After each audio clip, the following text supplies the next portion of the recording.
Tuesday, February 28th, 2023, the last day of February. It's almost March. So, buckle up. Time flies when you're having fun.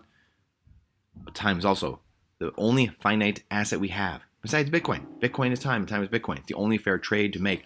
So that should put into perspective how important it is to truly understand what is going on with your valuable finite time going to work, investing, your business, whatever it is, and safeguarding your money, your wealth. Your money is your time and your energy. That's all it is. It's a container for your time and energy. Money is not good nor evil, just like cars, firearms, knives, pills, doesn't matter.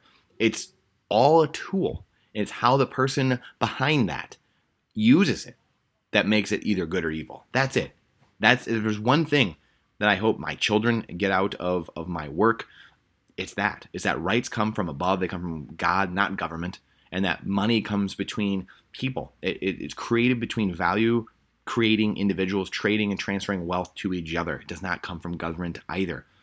So what we do here at the market update every single day is we look at, for a few minutes, it goes a little bit longer than it usually should, but for a few minutes, what is going on in the world before we dive into other topics for the day. But what is happening? And we always talk about the trifecta, the 10-year treasury, the DXY, which is the dollar relative strength against a basket of other failing currencies, and the oil price, and seeing what is actually happening there. And when you divide things by each other, which we're not going to do here today, I've showed you other things priced in Bitcoin 21 or the Dow to gold ratio and the macro trends site, stuff like that. These are unbelievable ways to see value. As Mike Maloney says, most Americans know the price of everything and the value of nothing. And you can probably extrapolate that out to a fair amount of the Western world. We know the prices of everything and the value of nothing. So starting to understand that, how to make good decisions, how to make good financial decisions. Again, most people have not gotten ahead.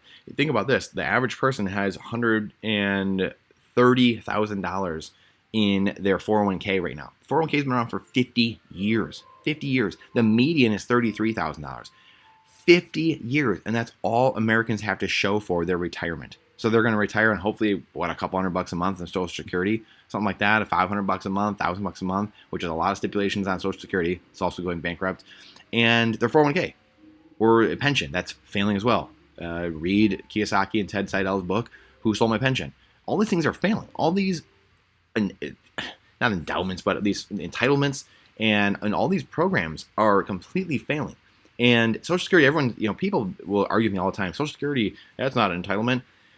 It is, because they have taken the money inside Social Security and they do whatever they want with it. That's why they are failing. They didn't sit there and grow your money or something. They took it and paid themselves off. They paid off other people. That is the definition of a Ponzi. You are hoping to get something out of it at the end of the day. You are willfully and gleefully, well, they match me, Brandon. Well, they match. My employer matches. And yada, yada, yada. I mean, it's mind-blowing what the mental gymnastics people do because they don't understand the system. They don't put in a few hours of work to understand what's actually going on. And they fool themselves because it's easier in the moment. They want to, go out for wine night with the girls. They want to go to happy hour with the guys and play fantasy football. They'd rather do that each night than actually pay attention to see what is truly going on and where their wealth is going. And then they wonder why there's too much month at the end of their money. They wonder why they can't retire. They wonder why they can't get the health care they want. They wonder why they're on the steps of the Supreme Court right now, which we'll do an article about as well, videos over there protesting about student loan forgiveness when, ironically, a lot of the kids are in college and haven't had to pay any student loans yet, but that's neither here nor there. That's the clown world we live in. That's the fiat legacy system making everything backwards. Fiat is a disease. Inflation is a disease. Inflation comes from currency printing. That's it. An expansion of currency supply. And then it has to trickle throughout society. That is why we have the problems we have. Inflation is the theft of your time and energy. It's the theft of future prosperity pulled into the future. So we're not asking our children if they want to pay this. We haven't asked anybody. We haven't been asked for all the prosperity that's been enjoyed the last 100 years. We haven't been asked if we wanted to participate in that. But yet, here we are. Here we are, right? So the United States 10-year took a crazy jump today. We see all these crazy jumps. Bonds aren't supposed to do that. Bonds are supposed to be steady, stable, right? It's the promise to tax its citizens. A bond is bondage. It's the promise that a country is going to tax its citizens and put it into enslave its citizens in the future. That's all bonds are. And we have another article that I'm coming out in our blog. Go check our description on the blog here. It's in the description. And it's about bonds, and they will collapse. So therefore, everything else will collapse. ETFs, life insurance, pensions, endowments, all these things are going to collapse if people aren't smart and don't see what's happening, don't see the forest in the trees. So we have to understand where we're at in the game, or else we're going to get demolished. So bonds will collapse when people realize, the younger generations realize, we've been playing this game, a Ponzi, and we're getting screwed. We're not playing this game anymore. And it's happening gradually, then suddenly.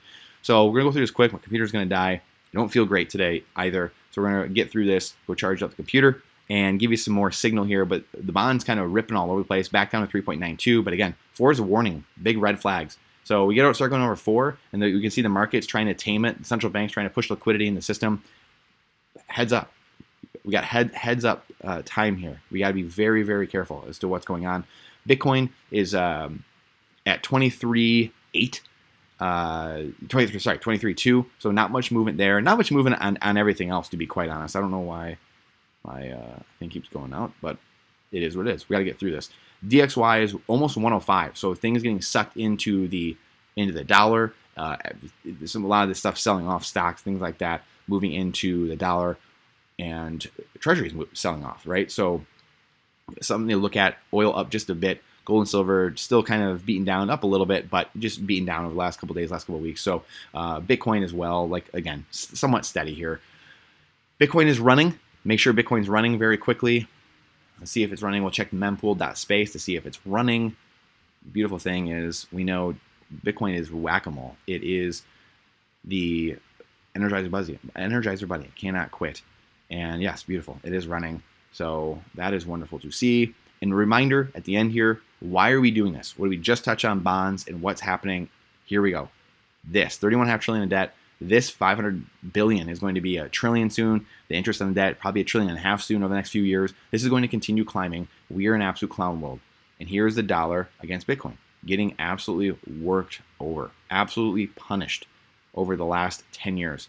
So what kind of trade are you going to make for yourself? What are you going to do that's actually going to benefit you and your family long term? So I'm going to leave and take off here before the computer dies. I appreciate your time, and energy is the most important asset we have. The only two finite assets, time and energy. So Bitcoin is time, and time is Bitcoin. It's not financial advice. This is freedom advice. Let me know your comments below. Please share this out. The algorithm hates truth. The algorithm hates reality. So it's up to us to build community and share this message, and hopefully more and more of you start getting the message out, doing your own blogs, your own YouTubes, etc. And I appreciate you being here and spending your time with us, because we only get so much. So thank you for coming to my TED Talk, and I look forward to seeing you on the next one.